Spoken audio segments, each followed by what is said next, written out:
পশ্চিমবঙ্গের রাজনীতিতে এবার বড় ধরনের পরিবর্তনের ইঙ্গিত মিলছে। টানা প্রায় 15 বছর ক্ষমতায় থাকা তৃণমূল কংগ্রেস প্রধান ও মুখ্যমন্ত্রী মমতা ব্যানার্জির রাজনৈতিক অবস্থান এবার সবচেয়ে কঠিন চ্যালেঞ্জের মুখে পড়েছে বলে ইঙ্গিত দিচ্ছে প্রাথমিক ভোট গণনার তথ্য।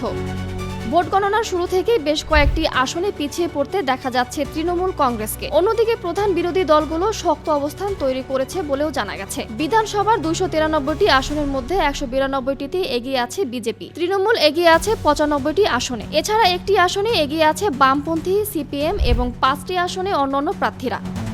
যদিও এখনো চূড়ান্ত ফল ঘোষণা হয়নি, তবুও রাজনৈতিক বিশ্লেষকরা বলছেন এবারের নির্বাচন পশ্চিমবঙ্গের ক্ষমতার ভারসাম্যে বড় ধরনের পরিবর্তন আনতে পারে।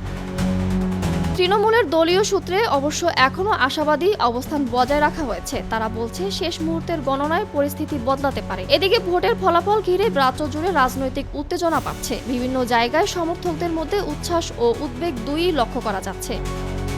সব মিলিয়ে 15 বছরের দীর্ঘ শাসনের পর এবার সত্যিই কি পরিবর্তনের দিকেই যাচ্ছে পশ্চিমবঙ্গের রাজনীতি, সেই প্রশ্নই এখন ঘুরছে সবার মাঝে।